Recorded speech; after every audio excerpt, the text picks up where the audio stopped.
Les pisciculteurs sont de plus en plus rares en Wallonie et pourtant la production est de grande qualité. À Annevoie, François Desjardins élève des truites et des lottes de rivière.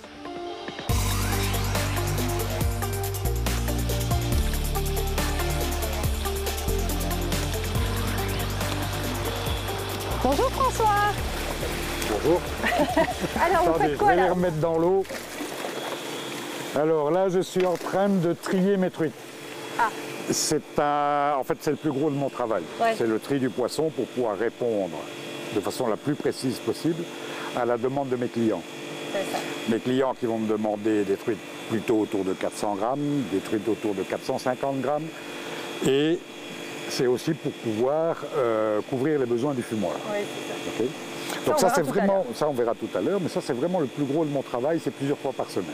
Okay. Ceci, c'est un lot de poissons qui n'a jamais été trié. Donc c'est un lot dans lequel il y a 2400 poissons à peu près. Ah oui? Ah oui, on dirait pas, mais voilà, à peu près 2400 poissons.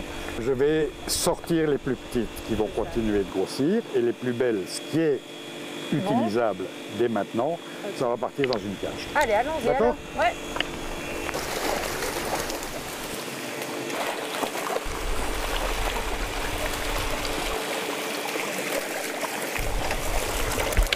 Voilà. Ça, c'est une truite qui fait un petit 500 grammes. Okay. Donc ça, c'est parfait, pour, en tout cas pour le fumoir. Donc voilà, ça va venir ici. Ici, j'ai un poisson qui est à 350, 380 grammes.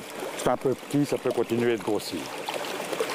Ça, c'est bien rond, c'est un peu petit, mais c'est bon. Ok. Bon, c'est quoi? C'est le poids? C'est la rondeur du poisson. Vous arrivez à... il m'en passe 40 000 par an depuis 30 ans dans les mains. Donc voilà, vous finissez par savoir. Elle est grosse celle-là. Oui, c'est un peu plus petit que la 500 grammes. Donc je dirais plutôt 470, 480. Donc c'est bon pour la commercialisation. Par contre, ceci c'est... froid, ça, non? L'eau, je travaille sur source. Donc en fait, mon eau est à température constante toute l'année. Ouais. Et elle va varier de 8 à 12, 13 degrés. Bien, ouais. Donc c'est vraiment constant. La température de l'eau fait la régularité du grossissement. Ouais, donc ce qui me permet de grossir toute l'année. Ça, c'est un poisson nettement trop petit. C'est un poisson qui est autour de 300 grammes. Ouais. Okay, donc ça doit continuer de grossir. Bon, moi, je veux bien essayer. Oui? Ah ouais. Ok, alors, si vous voulez essayer, on ne court jamais après le poisson. D'accord. On attend que le poisson vienne dans la main. Ça va. On ne serre jamais le poisson. D'accord. Donc le poisson, c'est comme du savon. Ok. Ok, donc si jamais vous serrez le poisson, le savon dans le... Allez-y, je peux vous en remettre si vous voulez. Il y en a plein. Attends, faut faire un break là, parce que... Ça amuse les enfants. Ah bah oui, évidemment. Elle est bien, les deux. Ah oui, mais elles sont à l'envers. Oui, ici. Yes, ici. Bon, bah là-dessus, je crois que c'est le moment de retrouver Audrey qui va vous faire le point sur la filière aquacole en Wallonie. Ou piscicole. Ou piscicole, voilà. Dans les années 80, il y avait encore 120 piscicultures en Wallonie. Aujourd'hui, on en recense à peine 25 et dans le lot, seulement 5 ou 6 sont gérés par des pisciculteurs à titre principal. Alain Schoenbrot est président des aquaculteurs de Wallonie, mais c'est avant tout un véritable passionné des truites et autres saumons qu'il élève entre Marche et Rochefort le long de la Wam. Pourtant, c'est en tant que vétérinaire qu'il gagne sa vie. C'est dire si le secteur piscicole est moribond. La situation est gravissime, d'autant plus que la moyenne d'âge dépasse les 60 ans et que nous ne voyons que très peu de repreneurs. Et il y a pour le moment 3 ou 4 piscicultures qui sont à l'abandon, qui pourraient être tout à fait efficaces, qui pourraient être tout à fait fonctionnelles, mais personne ne veut les reprendre et les banques ne veulent pas prêter aux jeunes qui veulent démarrer. C'est que les crises se sont succédées, la première dans les années 90 avec l'apparition dans les assiettes du saumon norvégien. Ensuite, c'est un divorce entre les autorités et la profession qui jettera le trouble. Pendant quelques années, on a été quand même fort abandonné par rapport aux concurrents étrangers qui étaient fort aidés par les autorités, aussi bien sanitaires que régionales, etc. et environnementales. Et ici, on a été considérés bien souvent comme des adversaires de l'environnement et on a eu énormément de mal à se faire entendre pendant quelques années. Et maintenant, je dois dire que depuis quelques temps, de nouveau, le dialogue s'est renoué. On s'entend de nouveau beaucoup mieux avec le DNF, on s'entend de nouveau mieux avec l'AFSCA. Mais là, l'administration nous dit que c'est aux politiques maintenant à prendre ses responsabilités. Notamment en ce qui concerne les normes auxquelles les petits producteurs doivent satisfaire. Une nouvelle fois, face aux étrangers, ils sont pénalisés. Lorsque nous allons en visite dans le Tyrol, dans le Frioul, etc., et qu'on voit de quelle façon sont gérés les ateliers là-bas, nous sommes au top niveau. Et même comme ça, nous ne satisfaisons pas aux normes telles qu'elles devraient être appliquées en Belgique. Maintenant, c'est le politique qui va devoir modifier les textes légaux de façon à ce que les normes soient flexibles et considèrent notre cas. Car les atouts du consommer local sont nombreux, ils deviennent même presque une question de survie pour nos pisciculteurs. Nous pêchons tous les matins, donc vous avez toujours du poisson du matin. Quand vous avez du saumon frais de Norvège, il a toujours au moins 4 jours de cale. C'est impossible autrement. Secundo, nous avons des piscicultures en eau courante. C'est très différent des piscicultures des énormes bassins industriels et des étangs. Le goût de vase qu'on peut trouver de temps en temps dans les truites qu'on trouve généralement dans le commerce, vous ne l'aurez jamais en Ardennes. Pourquoi? Parce que nous élevons toujours nos truites dans de l'eau courante. Le temps de séjour maximum ici, c'est 4 heures.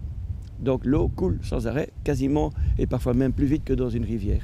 Avec une consommation annuelle d'une truite et demie par habitant, le Wallon fait figure de mauvais élève par rapport à ses voisins flamands, plus friands de ce produit, pourtant bien de terroir et ô combien savoureux pour qui se donne la peine d'y goûter. Ici, vous avez de la lotte de rivière. C'est très particulier, c'est un poisson nocturne. Ah ouais? C'est pour ça que vous ne les voyez pas en surface comme vous pouviez voir la truite. Donc elle ne va bouger que de nuit. Le total de ce bassin-ci et de ce bassin-ci, c'est à peu près 5200 lottes. D'accord. Okay, avec les plus petites qui étaient ici, qui étaient du poisson qui est arrivé, poids moyen 40-60 grammes. Il vient d'où alors ce poisson? Alors, je fais partie d'un programme européen et ce programme européen a donné des subsides à une université en Flandre pour redémarrer la lotte de rivière. La lotte de rivière. La lotte de rivière, ça marche quand on est en condition labo. Après ça, il faut voir comment ça marche in situ, pour de vrai. Et c'est pour ça qu'on est 2 ou 3 à être rentrés dans ce programme pour voir. C'est tout récent alors? Ça, moi, les premières qui sont rentrées, c'est il y a presque 3 ans maintenant, avec quelque chose de particulier. C'est que c'est un poisson qui est très long en grossissement. Mes truites, je considère qu'elles grossissent entre 3 et 5 grammes jour. Ok. Mes lottes, je sais que c'est 0,5 à 0,7 jour. Ah oui. Quand elles mangent. Quand elles mangent. Quand elles mangent.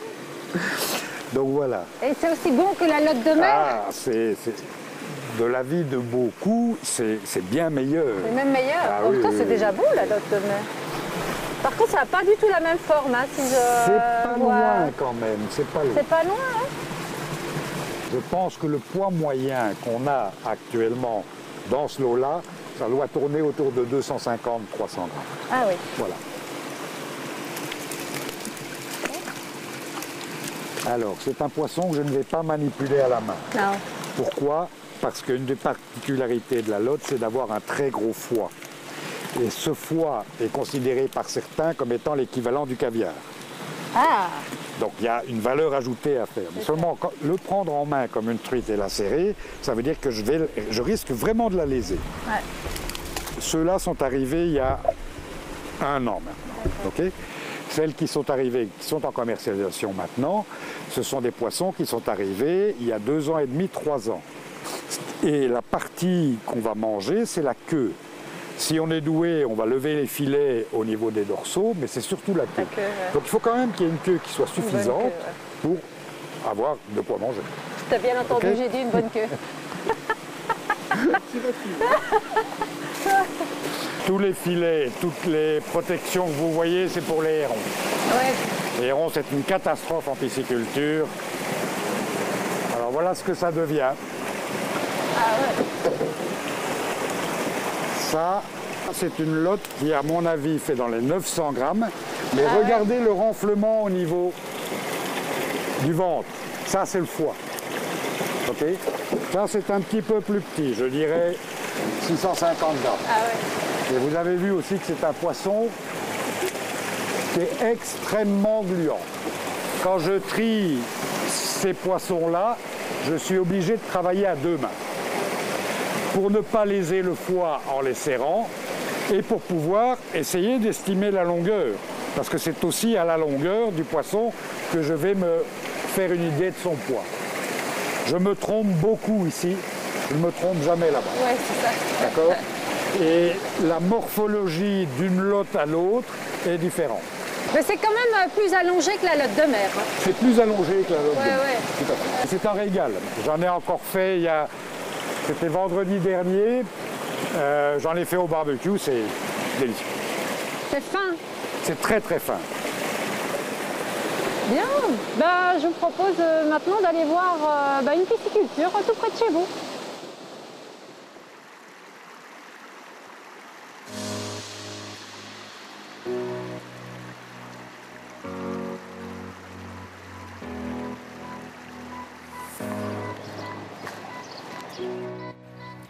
Bonjour à tous et bienvenue ici à Maredret sur la commune d'Anhé. Si nous sommes ici aujourd'hui, c'est pour partir à la découverte d'une pisciculture près de chez vous. Il s'agit de la pisciculture Van Belle. Elle s'occupe d'un côté de la livraison de poissons et d'un autre côté, vous le verrez, de l'empoissonnage des rivières comme celle-ci. C'est parti pour la découverte d'une pisciculture familiale qui exerce déjà depuis plus de 15 ans.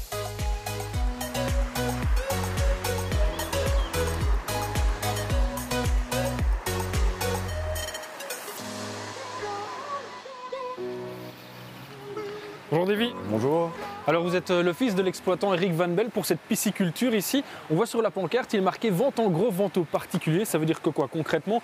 Vous achetez le poisson, vous le stockez ici, puis vous le revendez un petit peu partout en Wallonie? Oui, c'est ça, oui. On achète le poisson qui vient essentiellement de France, on le stocke et on le relivre après aux particuliers, aux grosses sociétés, aux étangs de pêche, à la journée, aux rivières. Ça dépend un peu. On les vend à la pièce aussi. Donc des fois on a des personnes qui viennent en chercher une ou deux, pas plus. Mais bon, essentiellement, oui, c'est ça quoi. On fait du stockage et on le revend un peu quoi. Ça veut dire que quoi concrètement, votre boulot il consiste en quoi? Vous devez en prendre soin de ces poissons, vous devez le trier quand il arrive. Enfin, expliquez-nous un petit peu les différentes étapes peut-être jusqu'à la livraison. Mais en gros, le poisson arrive, il est quand même en grosse partie trié. Puis après, bon, nous on le retrie pour dire d'avoir un poisson quand même calibré au maximum, le plus près possible. Bon, parce qu'il y a des tailles aussi à respecter dans la rivière. On ne peut pas mettre un poisson trop petit, ni trop gros, ça n'a pas d'importance, mais surtout pas trop petit. Puis nous de là, on leur livre, mais puis il y a l'entretien de la pisciculture autour pour l'arrivée d'eau, l'oxygénation, les risques aussi de tempête, d'inondation. Donc il faut mettre un peu tout en place pour limiter les dégâts en cas d'intempérie. Et qu'est-ce que vous avez comme poisson actuellement ici? Parce qu'on nous a dit que la météo, en fait, ça pouvait vraiment changer les choses pour vous, très concrètement. On a essentiellement de l'arc-en-ciel, on a de la fario, que ça c'est seulement donc en saison de la truite, donc de mars à plus ou moins septembre. Là, en effet, la fario est le plus difficile à faire grossir et à élever parce que c'est un poisson plus fragile, c'est un poisson sauvage et pas entre guillemets industriel. Du coup, s'il fait trop chaud, trop froid, ça a un peu du mal à grossir. Mais maintenant, sinon, c'est sûr que c'est un poisson différent. Mais sinon, on vend essentiellement de l'arc-en-ciel. Maintenant, la fario, c'est un peu plus rare. La sécheresse, ça joue un rôle? Quand même plus pour la production, aussi pour le réempoisonnement. Parce que bon, maintenant, si on veut mettre un poisson dans un étang qui est à 25-26 degrés, c'est pas possible parce que le poisson, il va jamais tenir. Bon, évidemment, s'il est gelé, s'il y a une couche de verglas, c'est pas possible de mettre non plus dans l'étang. Mais sinon, le temps joue beaucoup plus pour l'arrivée d'eau. Il y a moins d'oxygène. La chaleur, c'est pas vraiment l'idéal pour le poisson. Il vaut mieux du temps, je veux dire, comme maintenant, entre 10 et 15 degrés, c'est vraiment le temps l'idéal. Eh bien, merci beaucoup et courage pour les livraisons. De rien.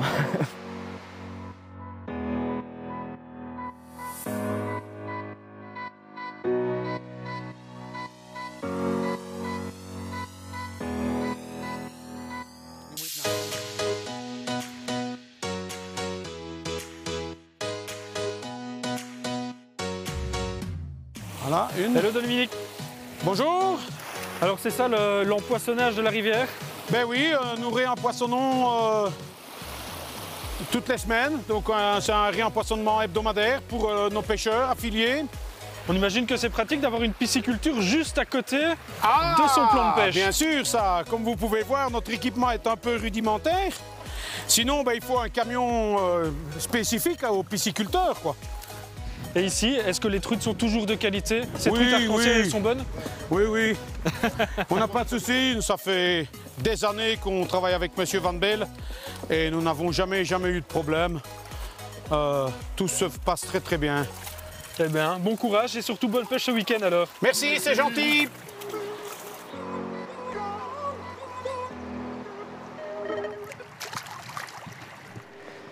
Alors ici, François, c'est votre atelier. C'est l'atelier de transformation. En fait, une fois que les truites sont élevées, elles ont deux destinations, le fumage, ici, ou la commercialisation en poisson frais.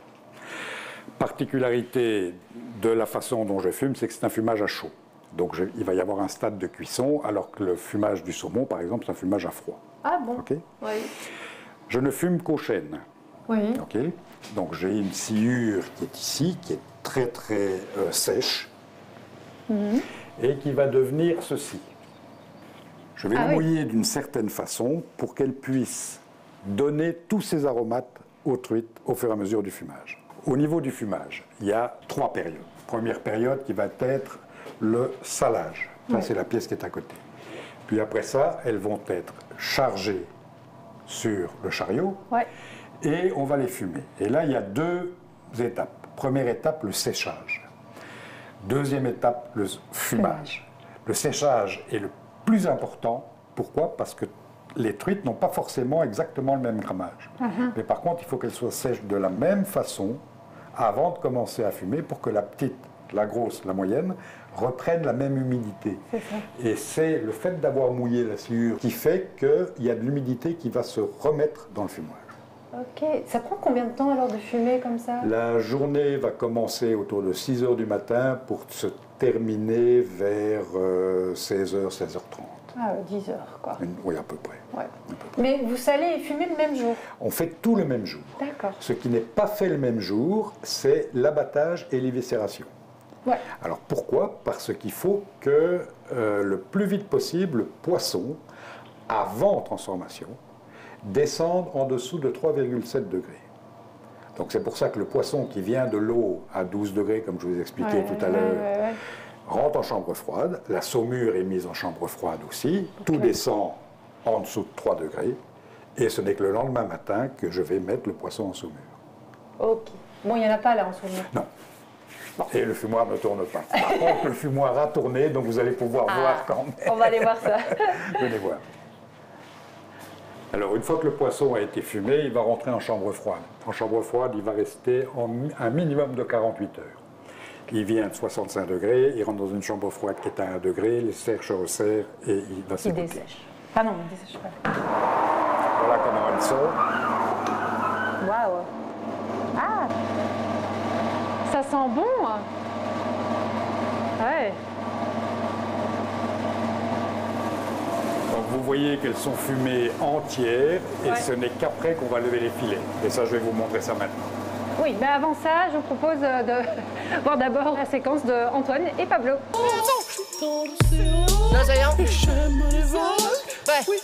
suis un poisson. Bonjour à tous, bienvenue dans Comment ça marche. Ce mois-ci, on se trouve à Aulois sur Viroin, pas très loin de la frontière française, près de la pointe de Giver. Pour vous parler d'un produit très local, l'escavèche, on est chez Escavir. J'aime les algues et puis j'aime les algues et je suis un poisson. Ah, ça sent le poisson en tout cas. Ça doit être Philippe. Oui, bonjour. Bonjour Philippe. Philippe qui touille. Touille de ratatouille. J'aime les algues et puis j'aime les algues et puis j'aime les algues et je suis un poisson. C'est quoi de l'escavèche? Alors l'escavèche, en fait, c'est le nom de la marinade qu'on est en train de préparer. C'est une vieille méthode de conservation à base de vinaigre qui nous vient de l'occupation espagnole au XVIe et XVIIe siècle dans la région.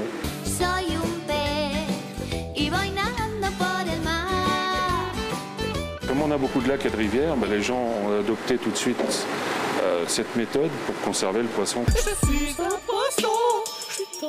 Alors vous touillez quoi en fait? C'est quoi cette méthode de conservation? C'est un mélange de vinaigre d'alcool, vinaigre de vin rouge, un peu de vin blanc, de l'eau, de la farine, des épices, du citron et des oignons. Il faut 3 jours pour sortir un pot d'escavèche. Donc le poisson est pas encore dedans? Non, le poisson on l'a cuit hier et là on va le mettre en sauce quand la sauce aura l'onctuosité voulue. Ici on a l'aiguilla, ça vient de Atlantique Nord-Est. Alors là je crois qu'il y a aussi de la truite. Alors, voilà, ça ce qui vient de nos rivières là aussi, de la truite arc-en-ciel affinée en eau de source dans la vallée de la Molinière. En fait, elle a été cuite en four vapeur. Ce matin, je l'ai dépouillée, j'ai enlevé la peau. Deux types de sauces, la sauce blanche, où les oignons sont blanchis dans le mélange. Et là-bas, on va faire une autre casserole, donc c'est le même mélange, avec des oignons, une compotée d'oignons, qui vont donner un jus brun. Donc là, je vais déglacer avec du vinaigre de vin rouge. Ça sent bon. Et la sauce va devenir brune, tout simplement. C'est la farine qui va lier le mélange. On fait par production, grosso modo, 400 litres. Chaque semaine? 2 fois par semaine. Beaucoup de succès. Apparemment, oui, ça c'est les gens qui nous le disent. C'est une recette qui m'a été transmise par mon beau-père. Et j'ai mes 2 fils qui travaillent avec moi et qui perpétuent la tradition. Alors là, c'est bon, la texture est comme vous voulez? Oui, la sauce est l'aspect onctueux, elle est cuite, donc il faut l'envoyer. On y va. C'est parti. Voilà, c'est vraiment 100% artisanal. Hein. Ouais, on va laisser refroidir. Tout va repartir en chambre de refroidissement rapide et avec le froid, la sauce va se figer. Et demain, on aura une belle surface bien lisse et la sauce sera prise. On recouvre et puis la paraffine, une feuille d'aluminium, un carton à l'étiquette. Et ça se conserve 3 mois sans problème. Et plus si on veut. Et plus, oui, on en a déjà mangé qu'il y avait 1 an. Sachant aussi que le pot en grès a une grande importance pour la conservation puisque c'est une matière qui respire. Et puis c'est un produit naturel, ce n'est que de la terre et du sel, c'est tout. Alors bien sûr, on ne pouvait pas partir sans goûter, on le fait chaque fois, hein, Pablo. Donc ici c'est l'aiguilla. L'aiguilla. Allez, je me lance. Que les gens appellent l'anguille. Voilà. Ah oui. C'est très très bon. Vraiment. Ah oui, oui, très bon. C'est vrai. Parfait. On valide. Et toi, bah non, t'auras rien. Non, pas cette fois-ci, Pablo. Allez, à bientôt pour une autre séquence. Comment ça marche? Ciao. Ah, tu l'as, hein. Voilà, là vous avez les truites telles qu'elles sortent du fumoir.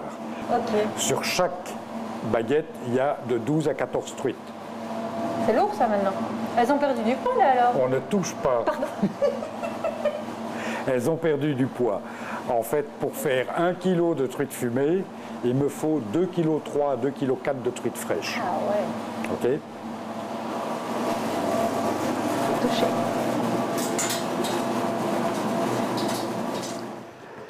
Je vais couper les têtes, couper les queues, trancher le poisson. Sur une truite, il y a 3 réseaux d'arêtes et c'est ces 3 réseaux d'arêtes que je vais enlever. J'allais dire, je vous aurais bien aidé, mais je crois que là, faut quand même une certaine... Puis on ne serait pas couché. Ok.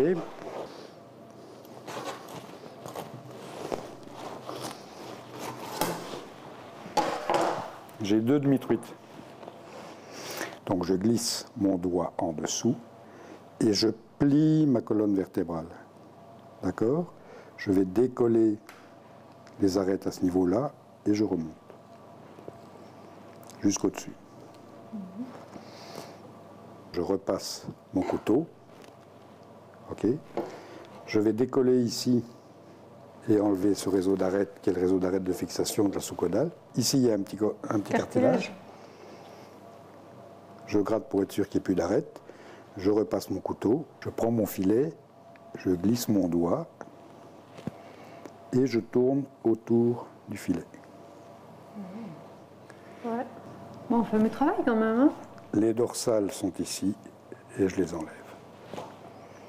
Avant de poser, je repasse toujours mon doigt pour être sûr qu'il ne reste pas une dorsale. C'est une arête qui est très pointue et qui pose un problème si jamais elle se plante dans la gorge. Et voilà. Super. Et après ça, on recommence.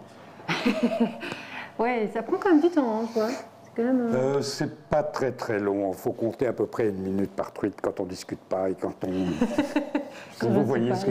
Oui, oui, je vois très bien ce que vous voulez dire. Bon, ben, maintenant c'est le moment de retrouver Ludovic en cuisine. Okay. Vous vouliez dire quelque chose d'autre? Je vais les mettre sous vide. Ah oui, mais on fera ça après. On fera ça après? Ok. Mais attendez, je vais me laver les mains quand même.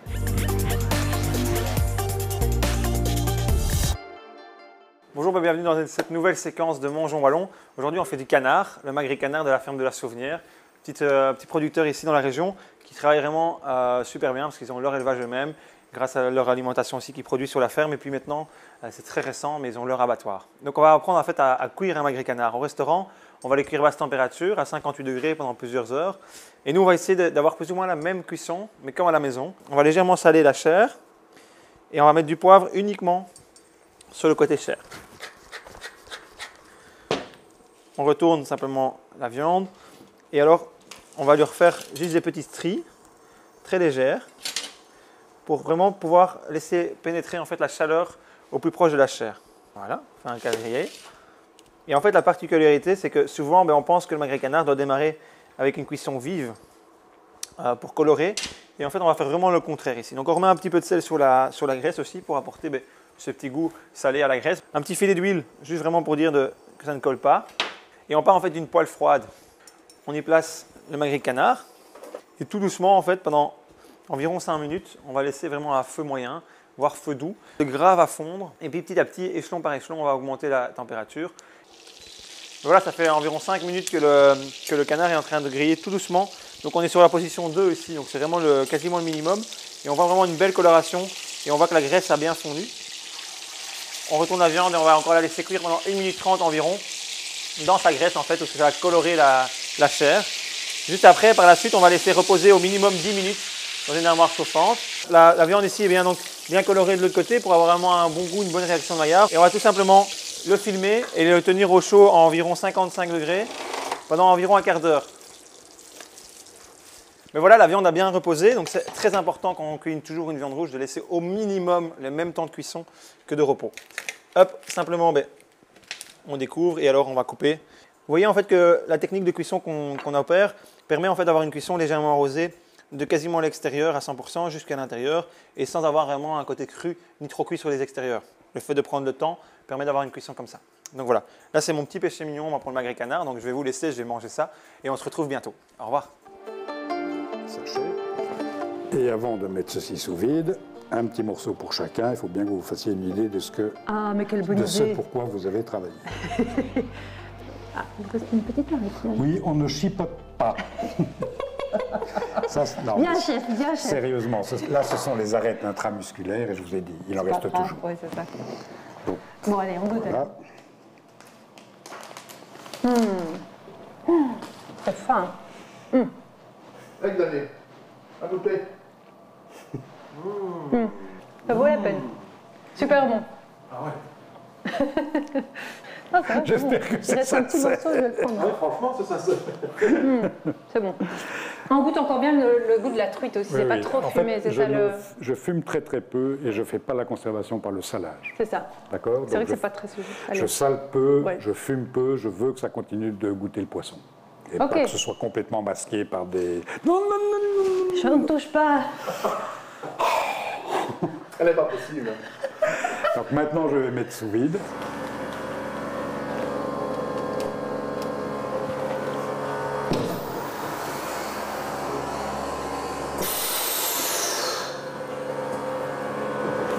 Bon, les lottes, vous les faites fumer aussi, non? Je commence à faire des essais. Ah oui. Mais il faut beaucoup d'essais avant d'avoir un résultat. D'accord. Allez, ça Alors sera là, pour vous bientôt. avez le produit fini. Magnifique. Celui-là n'est pas très beau, mais ils ont déjà mangé dessus. On va le reprendre, celui-là, d'accord? Celui-là aussi. C'est gentil, merci. Eh bien, merci à vous, en tout cas, pour toutes vos explications. C'était un plaisir. Et quant à nous, on se retrouve le mois prochain. À très bientôt.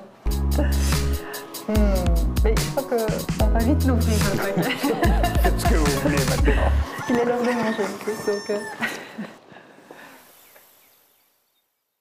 À l'agenda, jusqu'au 20 juin, c'est le printemps sans pesticides. Une foule d'activités sont prévues partout en Wallonie pour montrer qu'il existe des alternatives aux pesticides.